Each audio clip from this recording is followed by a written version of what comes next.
Bhagavate Vasudevaya.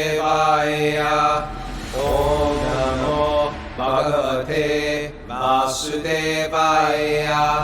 Om Namo Bhagavate Vasudevaya.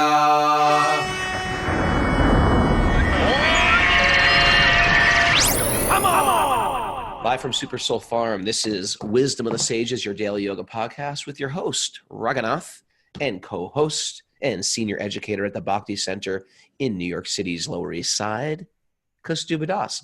Welcome to our Srimad Bhagavatam show. We are just, we're just riding out this pandemic, Kaustubha. Yeah. And we are in sincere prayer for anybody who's suffering or has a loved one who is suffering. We are in a sincere appreciation for those who are these essential workers who are like doing backflips to like work overtime and just really put in a lot of love and effort and great gratitude. And a lot of people who are struggling financially, our heart goes out to them. I think most of us are a little bit confused. I know I am. We're confused, like, okay, now what are we going to do about all these bills and the taxes and stuff like that? So I think there's a lot of confusion out there. Our hearts go out to all of you. And our hearts go out to the rest of us who are just also trying to like, even finding some like good in this. I know there's a lot of good happening out of this pain as well. And a lot of people are getting a reset. That's a lot of the info I'm getting. A lot of people are like, man, I work too much. I'm missing valuable time with my family. This is like an ongoing theme for a lot of people writing me. That's the intel I'm getting. Kaustubha, what's your take on all this? I agree with you 100%. You know, it's definitely it's a time for, you know, obviously, and unfortunately, you know, it's a time for a lot of people of pain, and it is a time of confusion for a lot of people, or fear. But this bhakti practice and this bhakti philosophy and this bhakti association is a way of learning how to grow through it all. So as we go through it, let's keep hearing this, you know, on a daily basis. Let's keep reflecting on it, contemplating on it, trying to become better people, and we'll come out the other end, hopefully that way, you know. Maybe we can find a holy person to ask this question to, Kaustubha. Where can we find such a person? I have an idea. This Sunday, we have a very, very, very, very special guest coming for our, what do we call it, interview day? We don't have a name for it yet. We got to come up with it. Special guest day. There's got to be something more catchy, sexier than that. But for Sunday, Saturday is our sleep in Saturday, and then we do questions. People send in their questions to Mara, our senior executive junior producer.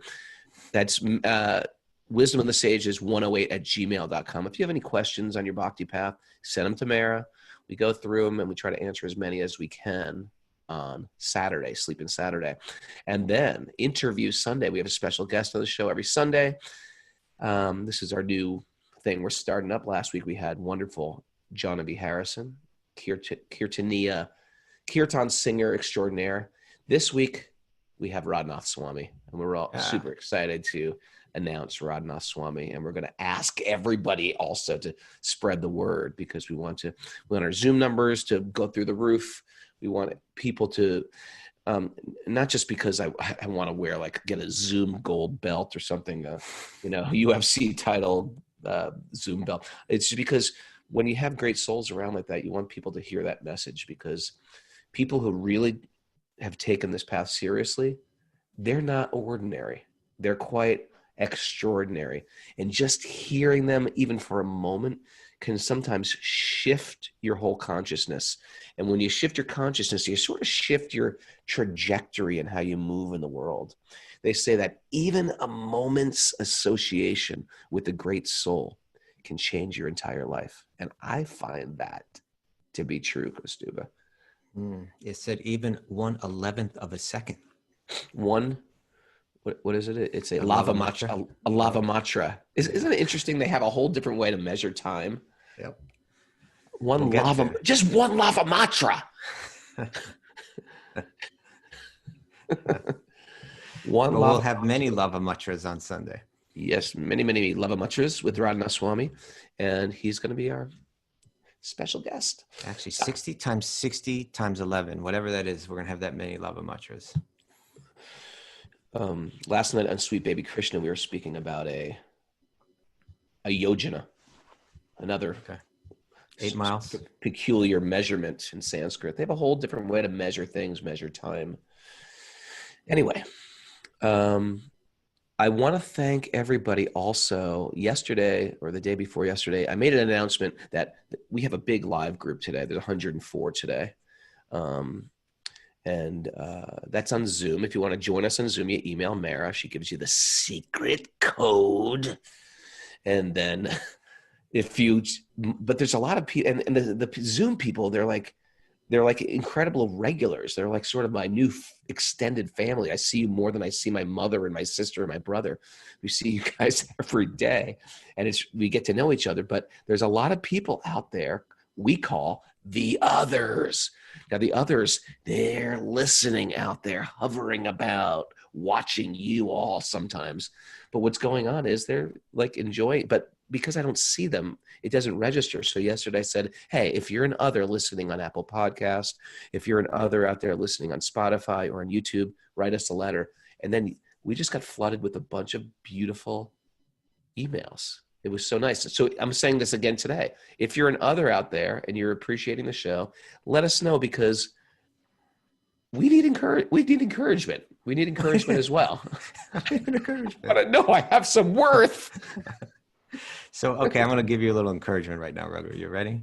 Yeah. I'm going to read one of these letters. And I want to read this one because I think there's an important message for a lot of people in it too.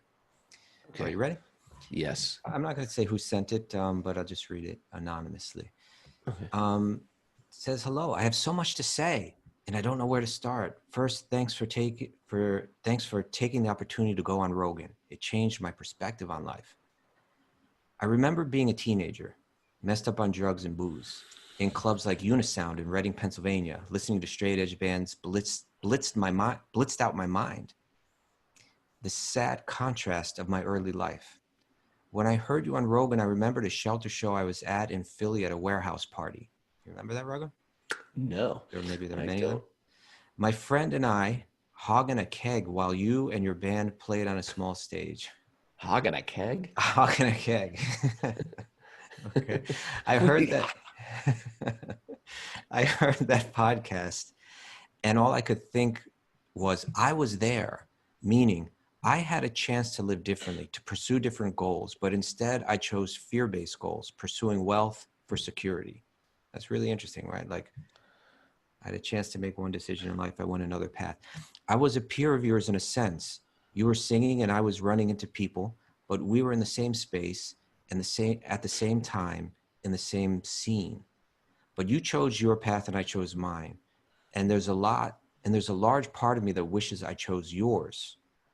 But I guess all I have is today, and for a couple months of days now, I'm choosing a different way.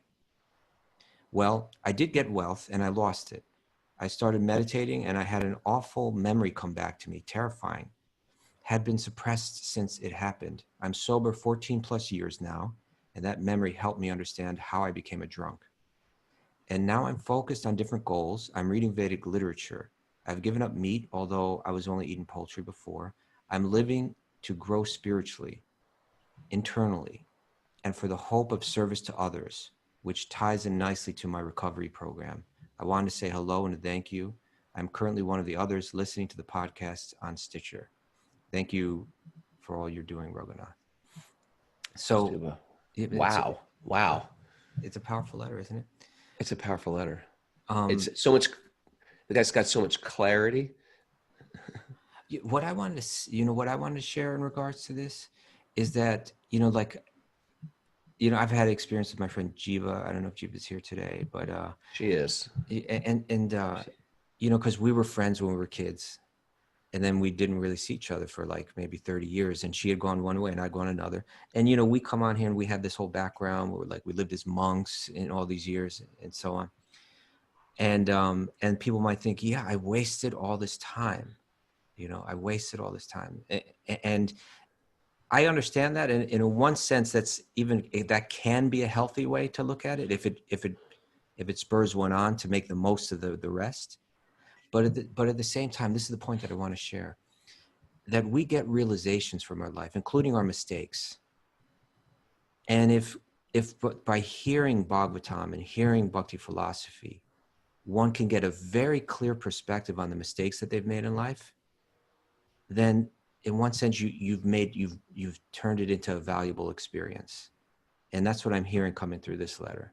That, I made some choices. They were bad choices. I suffered because of it. I feel like I've wasted time, but this is where I'm at right now. And I'm ready to, to serve, and I'm ready to, to live a life that's spiritual and focused. Then all of that apparently wasted time, all of those zeros, when you put a one in front of them, they all become very valuable. And so it's really encouraging for me to hear this. And I hope that can be an encouraging message to others as well. Well, yeah, I bet that was a very sweet and vulnerable. Thank you for writing that. Yeah. All right. You want to dive in, my friend? I do want to dive in. We're at a sweet place in the Bhagavatam. That's right. All right, let's start with our prayers. What do you say? Yeah.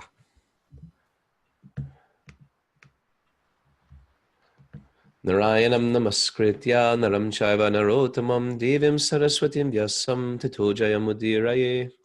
Before reciting the Srimad Bhagavatam, which is the very means of conquest, one should offer respectful obeisances to the personality of Godhead Narayan, unto Narayan Rishi, the supermost human being, unto Mother Saraswati, the goddess of learning, and to Srila Vyasadeva, the author.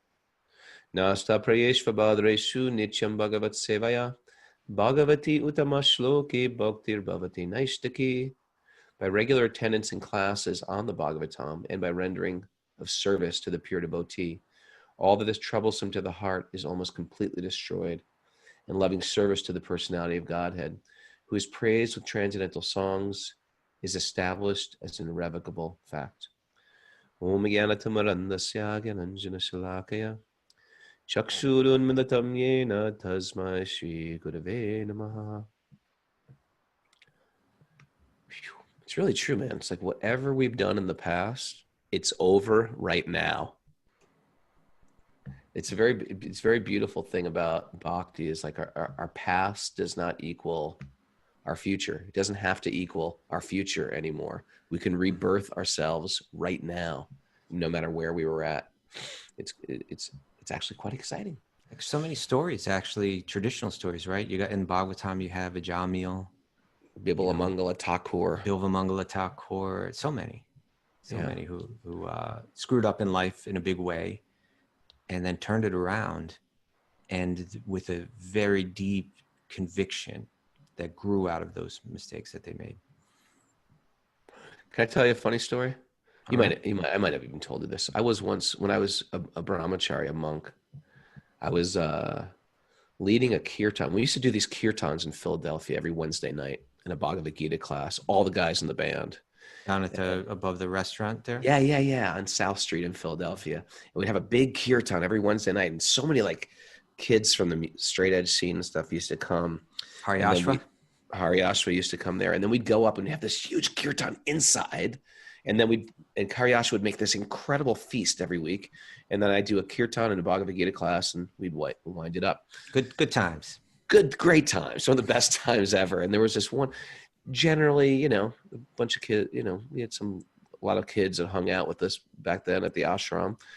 And, but there was one guy who came in a business suit and a briefcase, and he was just standing there or sitting there with all these young teenage kids.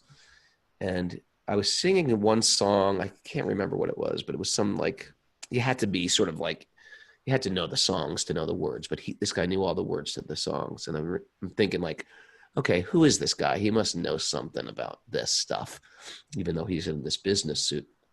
And he said, afterwards, I went up to him. I said, what's your name?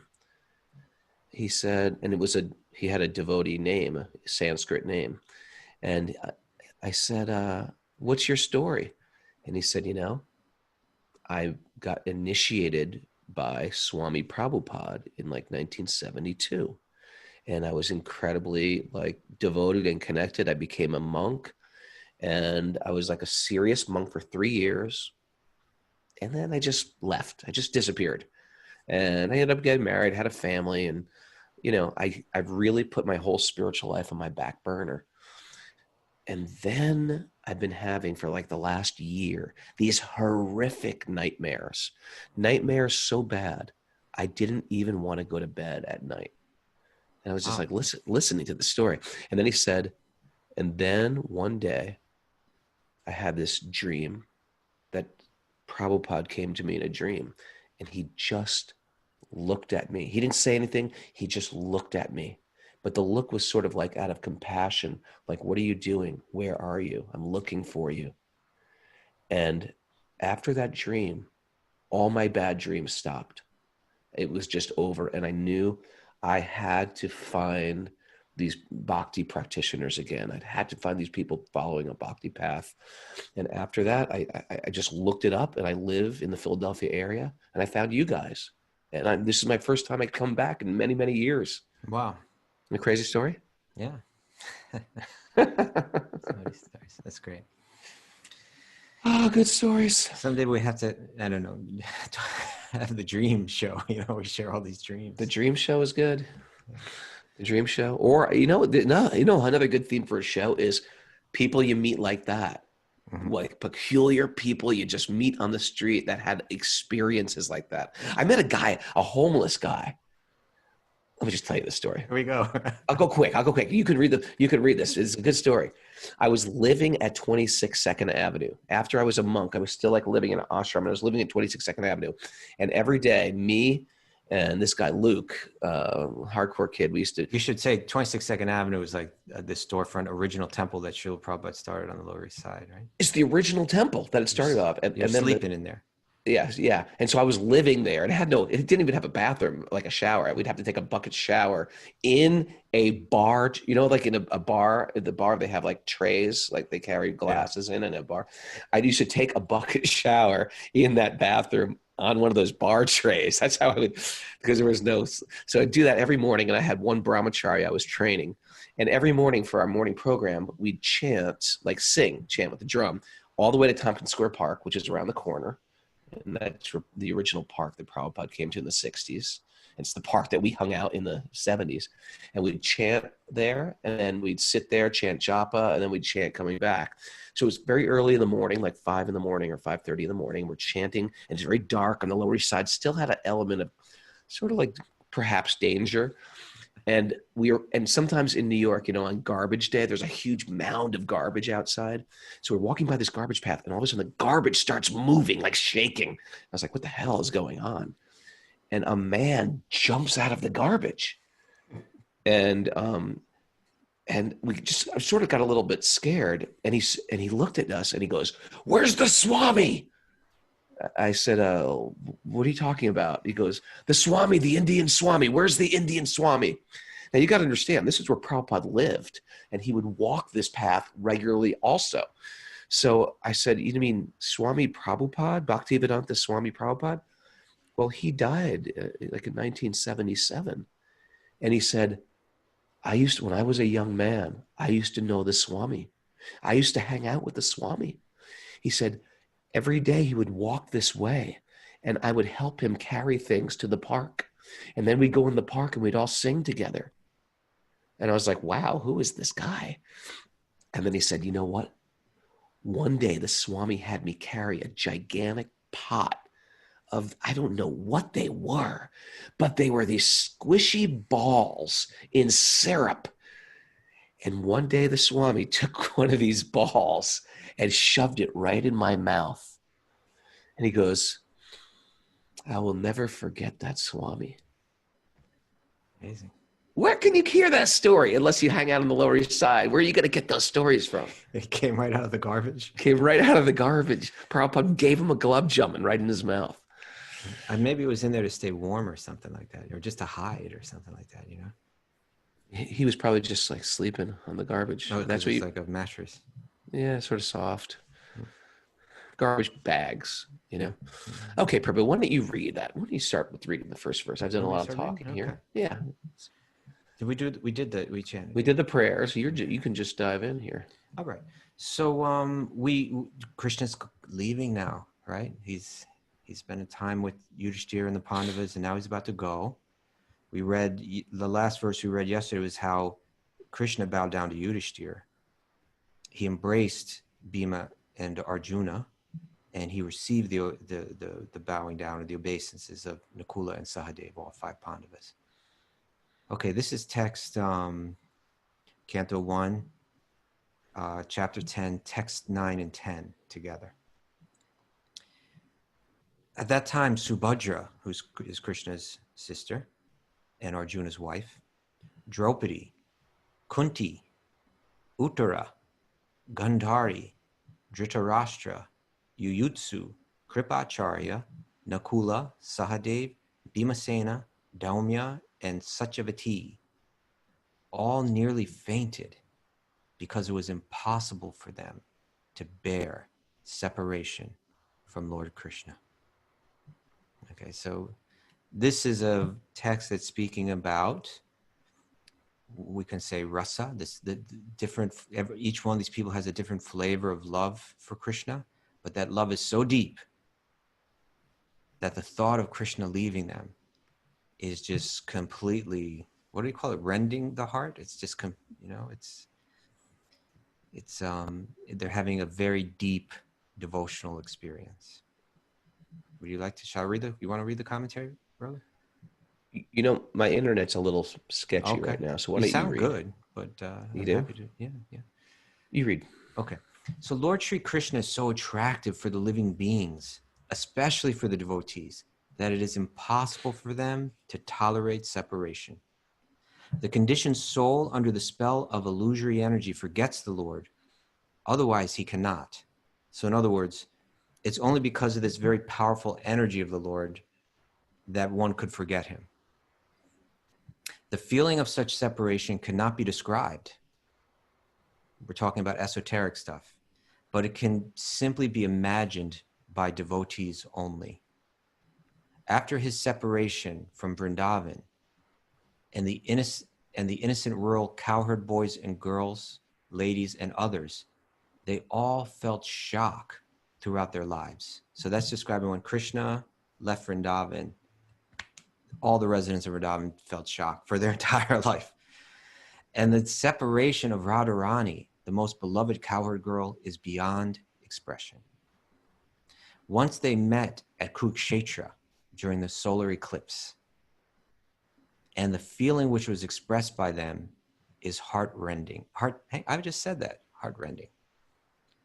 There is, of course, a difference in the qualities of the transcendental devotees of the Lord, but none of them who have ever contacted the Lord by direct communion or otherwise can leave him for a moment.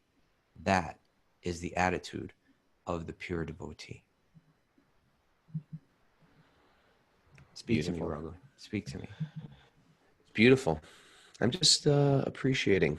I'm appreciating that the conception of the supreme absolute truth, the Lord of all the demigods, the origin of everything, the source of the Brahman effulgence is a charming young cowherd boy. That's what I'm appreciating right now. Okay. I like that conception of God. Who can dream this up? My Lord carries a flute and dances. What a great way! What a great way to view reality. You know what I mean? Instead of looking at as like the Lord is the punisher of your sins and of your wrong activities, it's just not okay. Not even like that. I get that, but then I have a question because this brings up a question. All right, sir. That okay, I get it. You're telling me God isn't this big judge sitting on a chair sending people to hell and just kind of like hard to relate to. No, he's like beautiful and charming and sweet and kind-hearted and okay, but at the same time, we see he leaves those that he loves. He leaves them behind. As Krishna, he leaves all the residents of Vrindavan. He leaves Radharani in this broken-hearted state. As Ram, he leaves Sita. what's with that? If he's so sweet and kind, what's going on? If you've ever been in love in this world, this is a great analogy somebody gave me.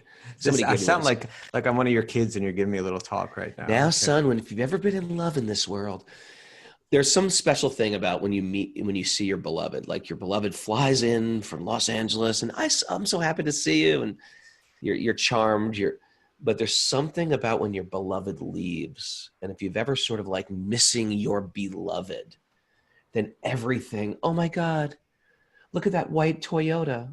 She drives a white Toyota. Oh my God, look at that oak tree. We used to sit under an oak tree like that. Oh my God, look, a beautiful sunny day. We love sunny days together. When you're in love like that, everything you reminds you of that person. So there's always something there to remind you. There's always some, oh yeah, that's good. I was thinking of that Elliot, what's his name song? Anyway. Everything reminds me of her. Elliot, what is that song? I don't know that one. No, it's I can't remember his name. I haven't listened to regular music in a long time. Okay, but you know, but you know what I mean. I do know what you mean, and there's a word for that in Sanskrit. It's called udipana. It's the stimulus for memory of that stimulates your bhava or your particular mood of love. And so when a devotee sees a peacock feather, they feel that. When a devotee sees even a cow, they feel that. They think of Krishna. I wanted to read a couple things. Huh? I wanted to read a couple things. Sure. There's one poet, one Vrindavan Braja poet named Nandadas, and he wrote that there is more love in separation than in union. For in union, the beloved is found in one place only, while in separation, the beloved is found everywhere. Right, just like you were saying, everything I look at, everything I see. You were saying. You were just saying like Nandadas said. But I once wrote an article about this, about Sita's banishment, which is so difficult to understand. But I didn't so much write it as I kind of was quoted from Raghunath Swami. Right. And he was speaking on this topic of, you see, this there's a word vipralamba or vipralamba bhava, the feeling of love and separation is a very important part of understanding the esoteric side of bhakti. And so when we see Krishna leaves the gopis and the residents of Vrindavan and leaves them all brokenhearted, when Ram leaves Sita, leaves her brokenhearted, it seems like, why are they being so cruel? But it's something that you have to hear from those that have a deep understanding about it and approach it with a certain level of faith if we're going to understand it. And so Raghunath Swami is trying to explain that a bit in this talk. And so I just have a few sentences of his here. He says, when we are together with the love of our, when we're together, the love of our heart goes out towards the beloved. In separation, that love goes deeper and deeper and deeper into the very core of our own heart. And it is intensified. On the spiritual platform, love is not determined by our physical proximity. Our connection to God or Rama is to the degree that we are internally absorbed in the thought of Rama. And when our love is intense, the Lord accepts it from within our heart. That love may be intense when the Lord stands before us, but is even more intense when the Lord is not standing before us. When there is that longing, that deep, deep absorption, then the Lord is embracing us and reciprocating with us from within. And so this is what's happening.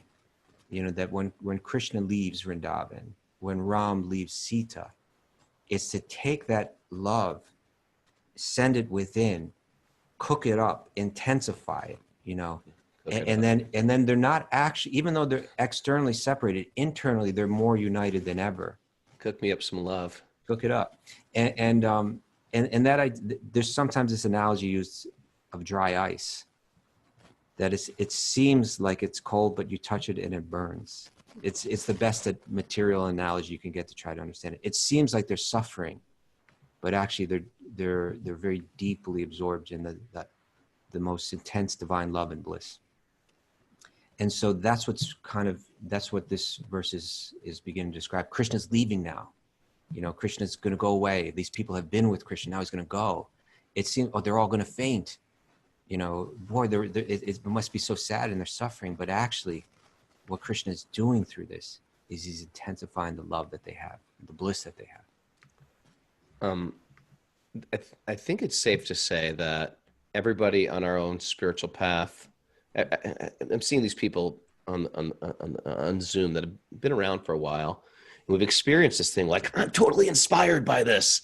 And we show up for a week, or we show up and we endeavor to chant some japa, and we read the Bhagavatam, and then we hit some like dry period where it's as if in our own life, Krishna has gone away.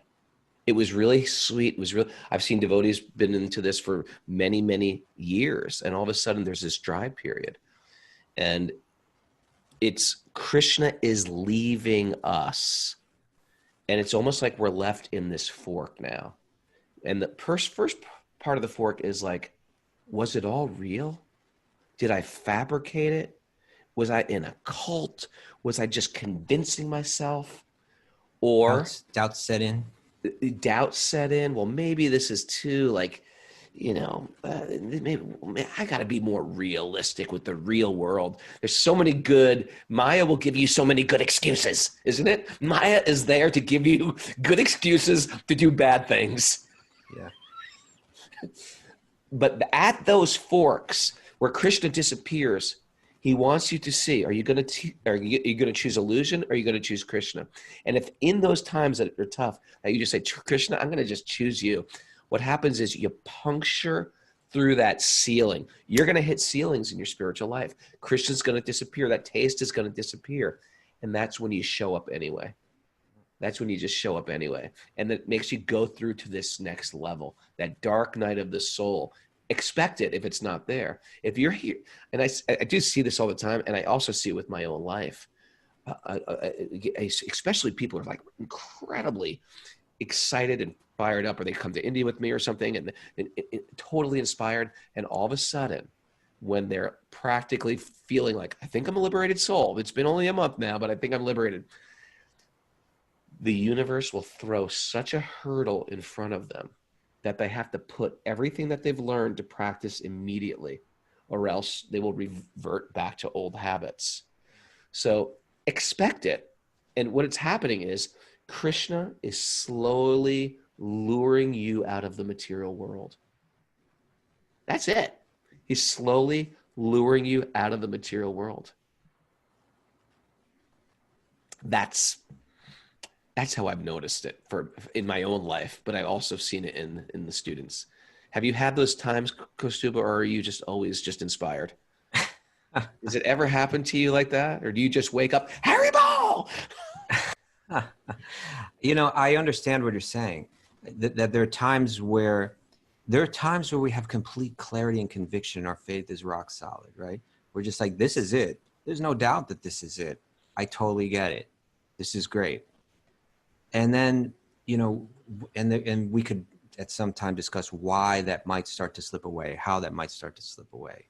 But then you look at the exact same thing, and your mind is in a different place. You're like, does this really make sense? Does it, is it really? And that's fine to go through that. Actually, I like the way that you present is like, yeah, expect that. And then see if that can take us deeper, approach it again, reapproach it.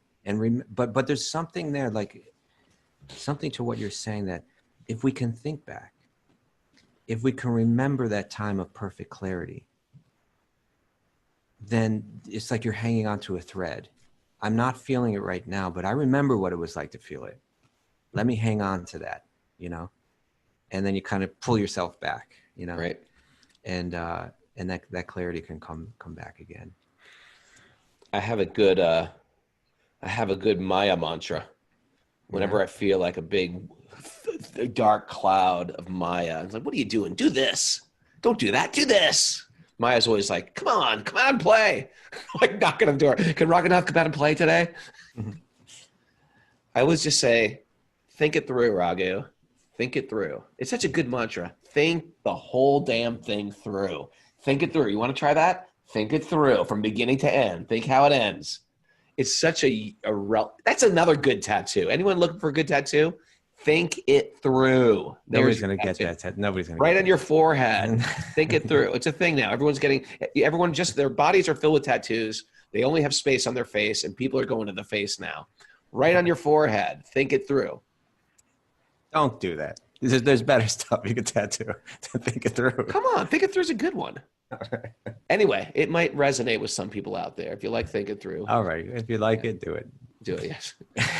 Or make a mug. Make a mug or a t-shirt at least. But even if you don't tattoo it, still think it through. Think it through. Isn't that a great, I find, anyway, No, that's something I turn to on a regular basis. Think it through, Raghu. Think it through. Kind of like in that midlife crisis. Is that what you mean? Like you're going through that midlife crisis. I mean, when I was a monk, I was like, okay, why am I a monk? This is crazy. I'd rather do this. You know what I mean? And then I just think it through, Raghu. You've already been there. You've already made that dumb choice. Don't do that again. Come on. You've already done this. You've been there, done that. Think it through.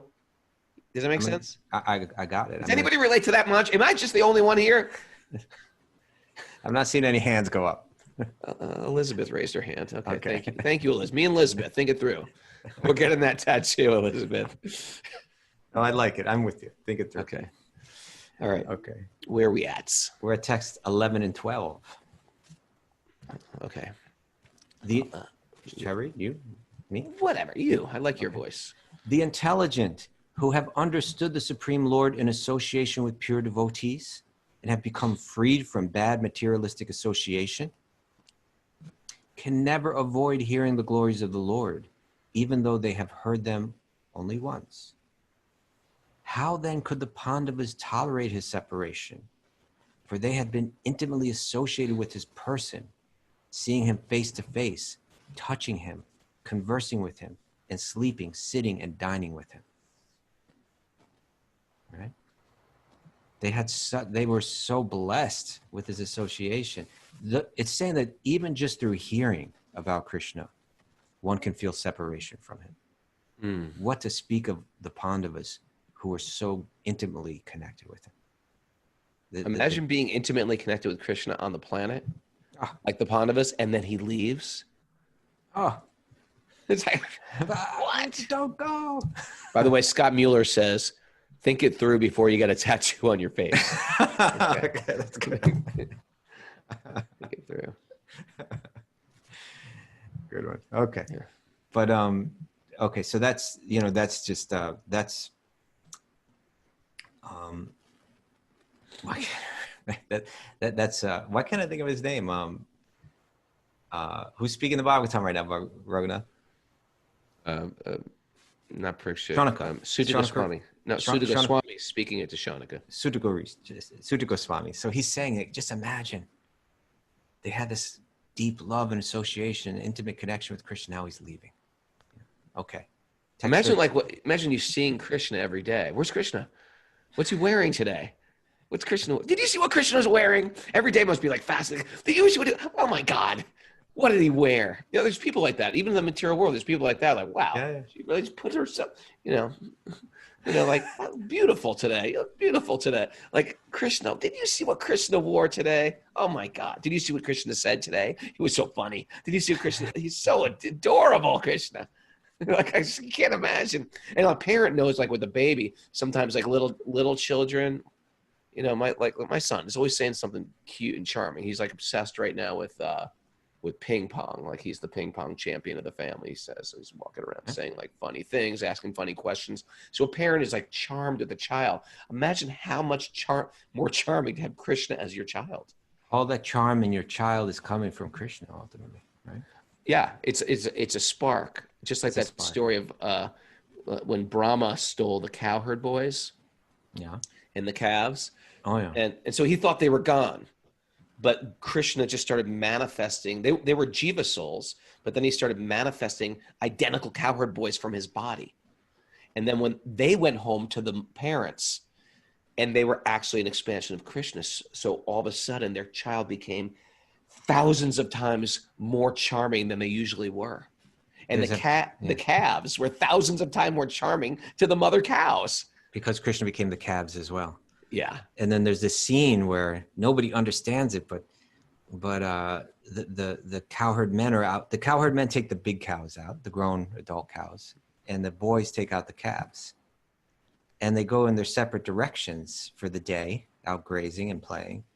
And then they come back together at the end of the day. But the men saw that the cows just started running with like some kind of affection that they had never had before for the calves. They're just like running like crazy. And they're like, what's going on? Is because Krishna was the calves. And so the men are coming like, the boys, the cows are out of control. We got to go get him. But then when they saw their own sons, which was actually Krishna appearing as their sons, they also felt increased affection. And then they kind of forgot all about the cows and the calves, and they started embracing their sons and everything like that. Mind-blowing stuff there. Mind-blowing stuff. Yeah. But the nice thing about all this stuff is you can see it in the material world, and you can imagine what it must be like to be in the spiritual world with that same type of deep affection. It's a reflection. Yeah, it's a reflection. Okay. All right, text 13. This is a beautiful text right here. You ready? Oh, you go. You read today. I like All you. their hearts were melting for him on the pot of attraction. They looked at him without blinking their eyes, and they moved hither and thither in their perplexity. They say hither and thither a lot in the Bhagavatam. Do you notice that? Thither. Hither and thither. Is that a British thing? Sounds like it to me. Thither. Hither. And do we have any British people out there who can help us understand this? Hither. I think it's thither. I think it's tither. It's you mean you pronounce you don't pronounce. I think it's hither and thither. It's Mara, you went to private school. It's thither. Thither. Thither.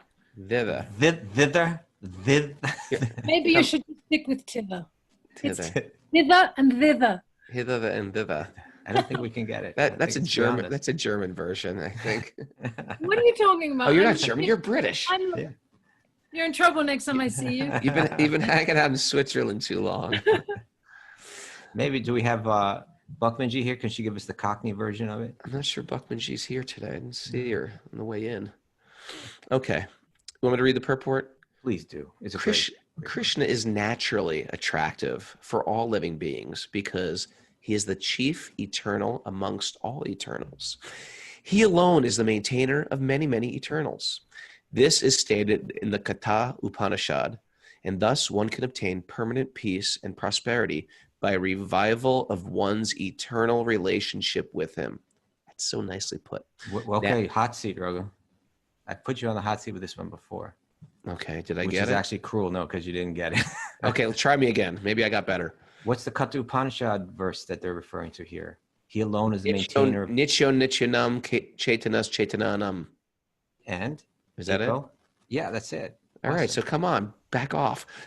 There's more to it. Eko bahunam I yovid. can't remember the rest. I got the first two lines. You did well. Good. Yeah. Throw me a glove jamun. Throw me a glove jamun. I got the first two lines. Nityo nityanam, amongst the many eternals, there's one eternal. Chaitanas chaitananam, amongst the many conscious beings, there's one conscious being. Eko bahunam yo vidadati kaman. The many are dependent on the one, like the many leaves are dependent on the tree, like that. You like that? Throw me a glove jamun. I was about to say throw me a bone, but I realized what kind of like statement is? I don't think you throw me a bone. Throw me a glove jamun. I'm throwing you a manasa glove jamun right now. A mental glove jamun. Thank you. Okay. What are those glove jamuns called with the rock candy in the middle? They're like a giant spongy sweet with a piece of rock candy right in the center. Ever have one of those? Yeah, they have a name for that, right? I forget. These Indians eat so much sweet. Aditi, Arvind, help us with that. Gigantic glove jamuns, like the size of a baseball. How do they? It's like they eat a lot of sweets. It's like that almost should be like a regulative principle. Like you're eating too many sweets, guys. You're going to kill off your whole culture. All right, please keep. Once this relation is slightly revived, the conditioned soul at once becomes freed from the illusion of the material energy and becomes mad after the association of the Lord. This association is, it's like all these people on Zoom. They're mad after the association of the Lord. This association is made possible not only by personal contact with the Lord, but also by the association with his name, his fame, his form, and his qualities. So those are 4 objects of meditation in Bhakti Yoga. Name, especially name, fame, form, and qualities.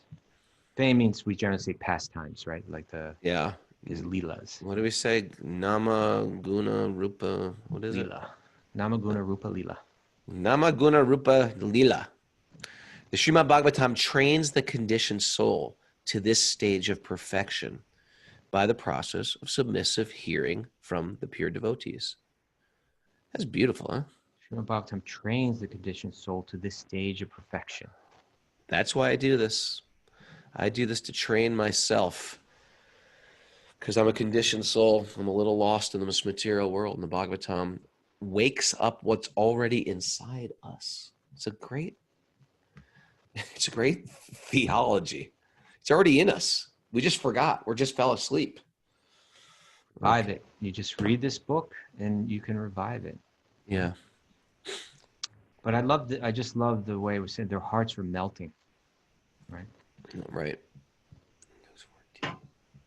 It's actually this hard-heartedness, which is just our problem, you know.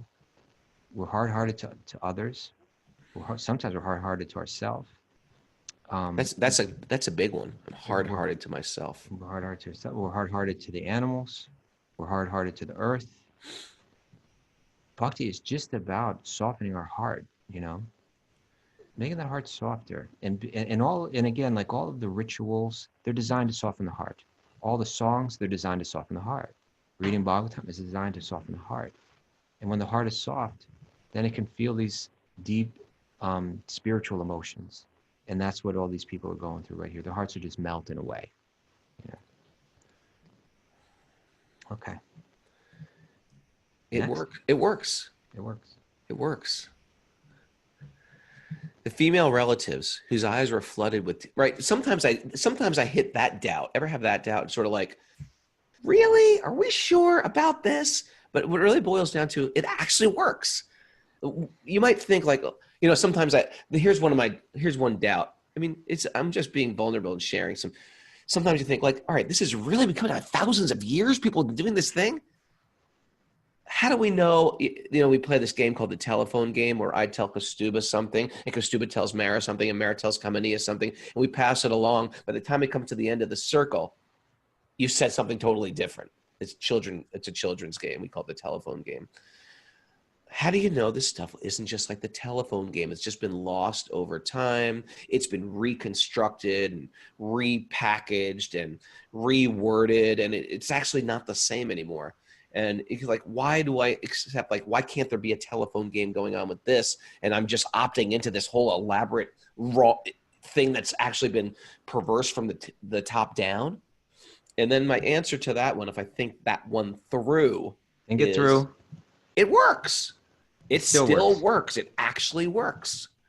It actually works. And you can't argue with that. Yeah. What did George Harrison say? The proof of the pudding is in the eating.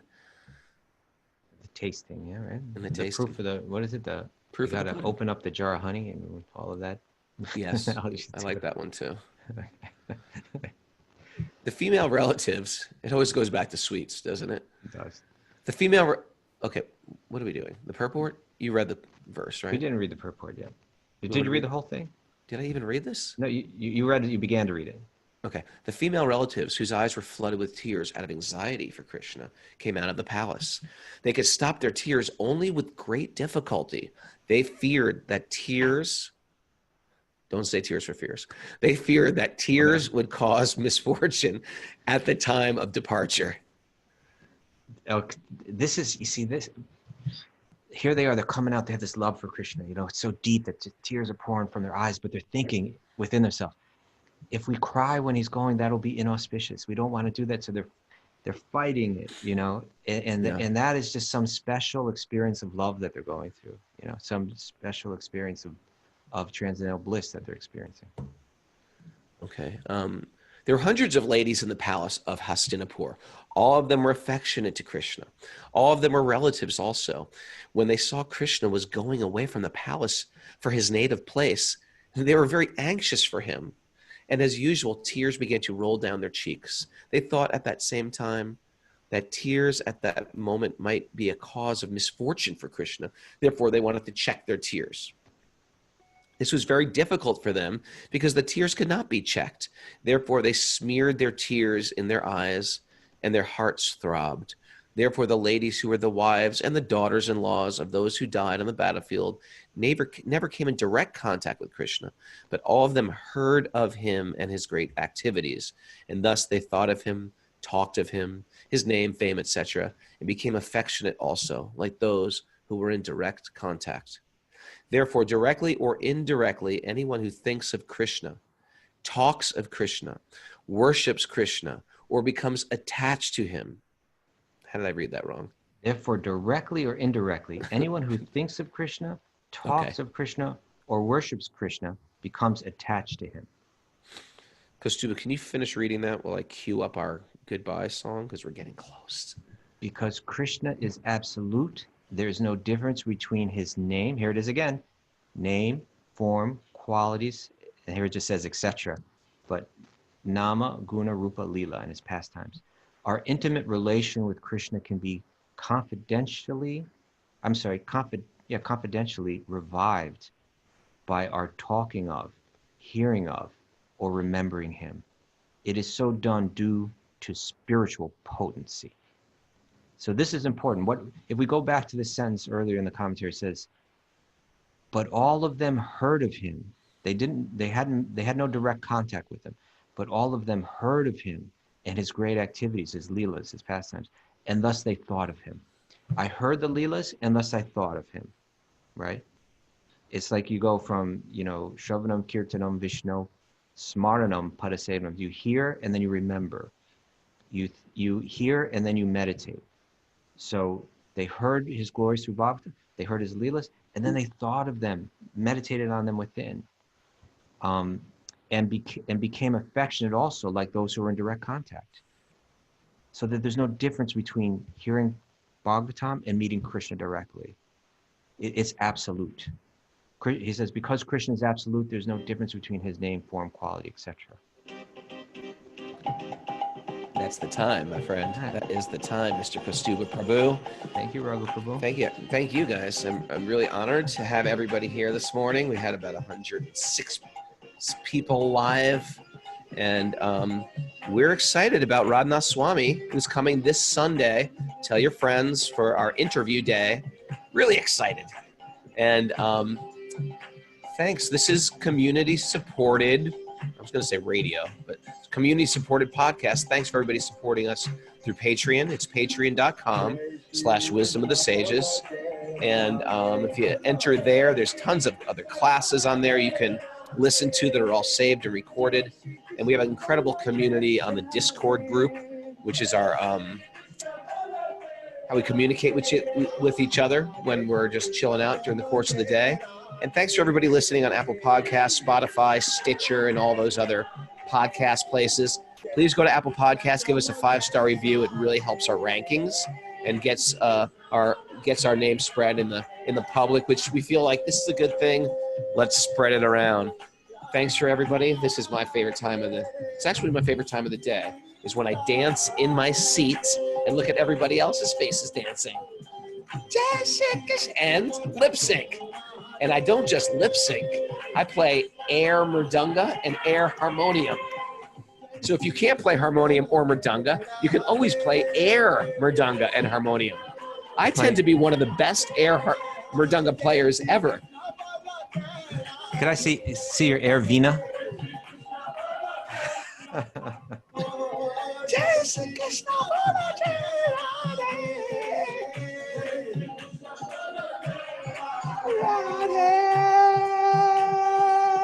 You got to put your hands up and you got to shake your head back and forth.